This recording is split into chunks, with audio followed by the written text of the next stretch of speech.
What's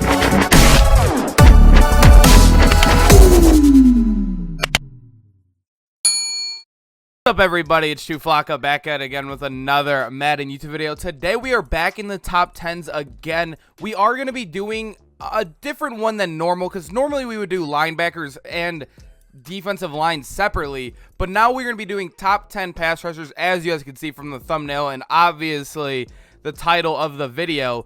This one is going to be one of the hardest lists I've ever made, only because we are including so many positions. You're going to have D tackles in this list, left ends, right ends, and obviously right outside linebackers, left outside linebackers. So it's going to be a fight. This is going to be a really hard list. Make sure to let me know in the comments who I left out, who you think belongs in a certain position, who's supposed to be in the top 5, all of the above. But anyways, let's head right into a game. I have no clue what just popped up on my screen. I think my Madden is glitching or something. But anyways, let's head right into the top 10. So at number 10, we do start off with the right outside linebacker. It is going to be Hugh Green. This card is very solid. I think this is one of the most slept on cards in the game, because you don't see him a lot on people's teams, because there's obviously better guys at this position. But for a team that can't afford those top end guys, or don't have those top end guys, at number 10, this guy is super solid. 92 base speed. He doesn't have a power up, but still 92 base speed is very, very fast. He does have 91 block shed. The 89 is really close, but at the end of the day, you at least need one of them, and he is a speed rusher, so he does have that 93 finesse move. And the tackling and play rec is pretty high, and those stats aren't that big of a deal. But this card is just super, super solid. I honestly think this card is, like I said, one of the most slept on by far in this game right now. You don't see him a lot, and I promise you he is a very, very good card. And I love playing with him on my budget account, because I did end up getting him. This card can be very cheap some days as well, because the Campus Heroes aren't like a really sought after card in the game. But anyways, let's finally head into our number 9 of this list. Number 9 in this list, this is the only defensive tackle inside of this list, only because there's not really that many high-end rushers. The next one you have after him is Kyle Williams, and he's more of a run stopper, so he's the only one. And the only reason why I have him so low on this list at number 9 is because of that speed right there. And also, you don't really get the craziest of pass rush from your D tackles inside of this game. But as you guys can see, he does have super high block shed, super high power moves, and this finesse move's a little low, but everything on this card is super, super good. As you like, just 94 plus at every single stat besides the finesse move, but he is a power rusher, so you can kind of cancel that out. 85 excel kind of does help with the 80 speed, but altogether, this is a very solid card, and honestly should be on a lot of people's teams. But it's going to be expensive, because he is super expensive. He is by far the best D tackle in the game right now, though. It's just super hard that he is the LTD, and there's not much D tackles to really compete with him at the moment. But anyways, let's finally move into our number 8. At number 8, we have a card that is very, very weird, because you could see his block shed does not hit 90, but it's weird with the Bosas. They always play a lot better than their stats. You can ask any player that's played Madden. He is a little slow. This is one that I do play at D tackle myself. I throw double or nothing. He's fast for a D tackle, and really, honestly, because I don't have Fletcher Cox, because I can't afford him right now, I do slap everybody, like all the ends play D tackle on my team, because I like speed on my D line. And really, if D tackles really have not shown that they are needed in this game, the bigger bodies in Madden, they seem to still get pushed as far back as the ends. So really, this guy plays my D tackle. He has obviously some crazy finesse moves and stuff. I do have double or nothing, like I said, so he always gets through because he has such high pass rushing stats. That block shed is very low, but I haven't really seen it affect me as much. It's just, like I said, the Bosas always have low block shed, but they always play so much better. And he also has a 90 excel despite the 83 speed, so it's a very weird card. This seems like every year they don't know what they're doing with the Bosa cards. They program them super good, but their card stats are just crazy. Everything's all over the place. But anyways, this is a super solid card. Finally, let's head into our number 7. So at number 7, we actually have a run stopper here, but he is very, very good in the pass rush. As you can see, the 90 block, the 90 block shed, I have no clue what I was saying there. 93 power move, 90 play rec, 90 everything. The speed is super high. He has a power up as well. Although this is the already LTD version, he is in one of the best theme teams in the game already. The Raiders right off the rip. He has 6'7", and he could play in the coverage. So just one of the best pass rushers, not only because you could drop him in a hard flat, you can man up the running back with him. He is just a very good card in everything. He's literally one of the most balanced cards in the game. You see him on almost every team.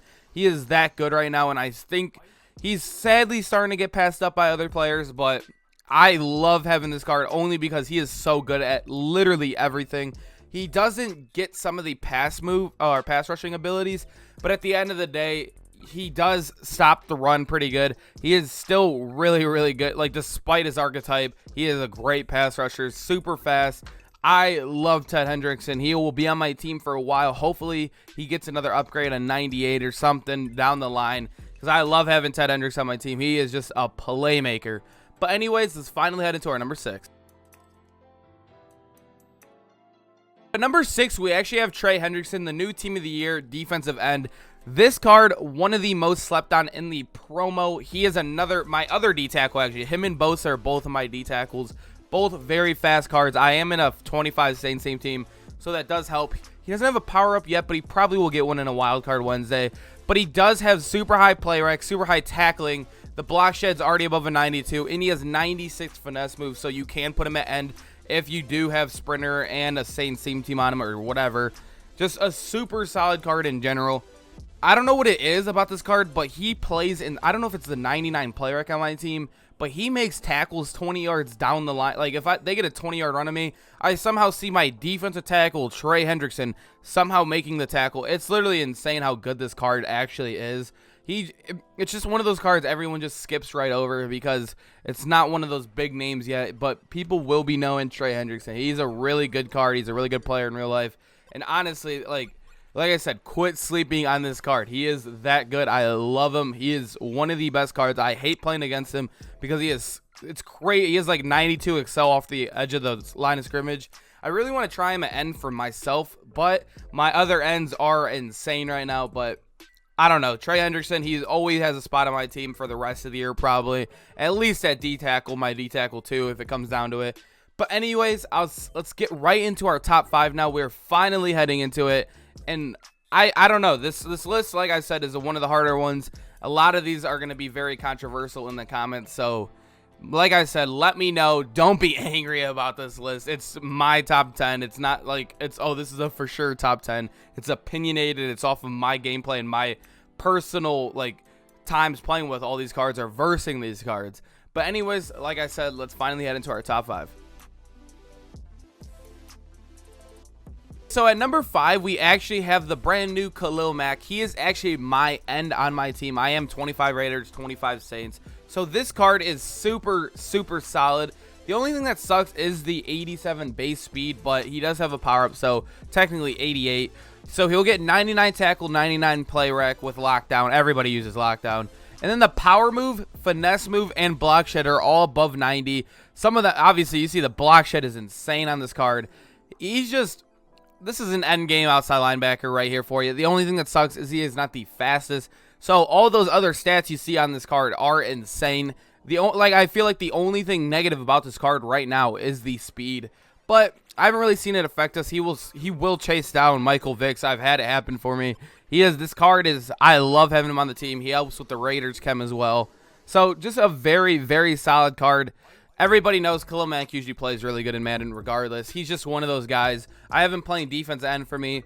Just super solid, and honestly, 100% a top 5 pass rusher in this game right now. Arguably could be in the top 4 or 3 right now. But anyways, let's head into our number 4 in this list. Okay, so at number 3 or 4, this is going to be very hard with our 3 and 4. These two, it's super hard. You'll see once we get to number 3 what I'm talking about. But right here, I'm going to put Michael Strahan at 4. This is probably every single person in the games right now, defensive tackle, that has a really good team. I don't have him personally at my defensive tackle. I told you I have Bosa and Trey Hendrickson there. But the Strahan, if I could afford him right now at this moment, I'd probably switch out Bosa for him.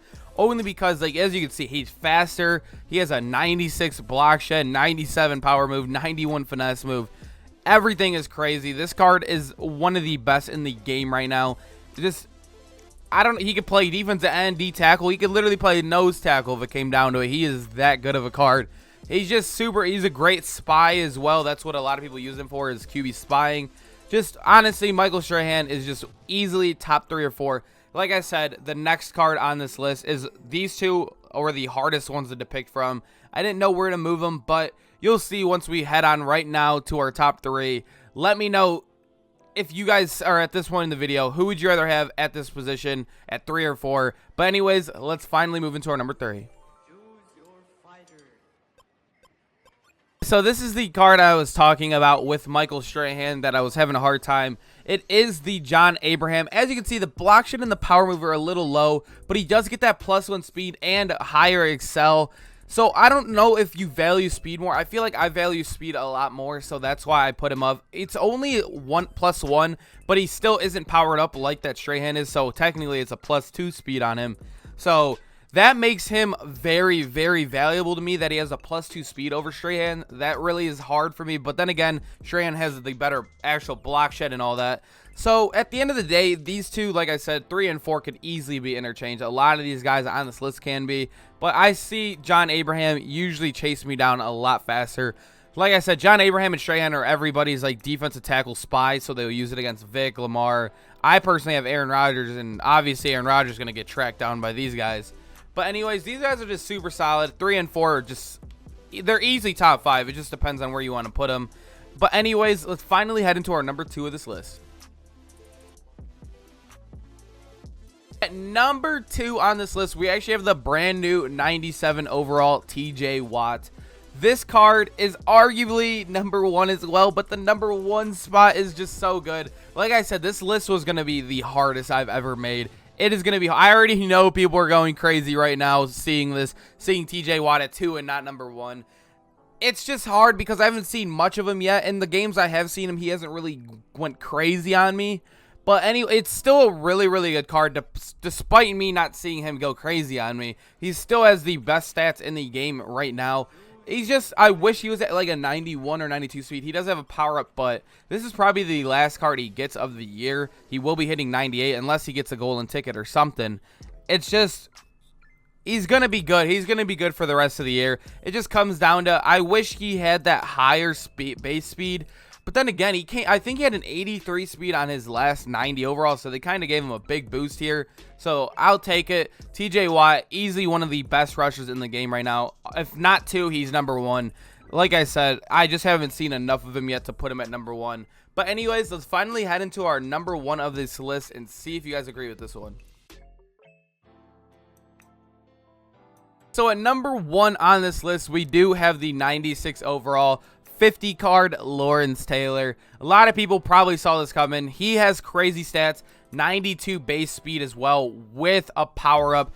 So he is the fastest rusher in the game, next to like obviously like Hugh Green and them, but those guys don't have power ups. But also he has the crazy block shedding stats to go with it, 91 block shed, 95 power move, and a 92 finesse move. So he could do everything on the field. Lawrence Taylor's just one of those guys that play a lot better than stats as well. Everybody knows that. You always see him getting at least a sack a game, at least 1 or 2 sacks a game, making those huge plays for you. Everybody knows Lawrence Taylor. This one was hard because I haven't seen much of TJ Watt, and I still think Lawrence Taylor, that +2 speed, is a big deal. Trust me, it is a huge deal. On like just any card, +2 speed off the edge is huge. It is huge. But anyways, that TJ Watt is still, if you can afford Lawrence Taylor on one end and TJ Watt on the other end, you are set. Probably you could have those two for the rest of the year and probably do just fine because they were both really, really good cards. But anyways, I hope you guys enjoy this list. Like I said, make sure to let me know who you would switch in and out, who I left out of the list, and all of that above. But anyways, make sure to drop a like in this video if you enjoyed. I'll see you guys in the next video. Probably a gameplay tomorrow on one of the new playoff cards. If not, we'll do another top 10 or something of that sort. But anyways, I'll see you guys tomorrow. Peace out, boys. Have a good day.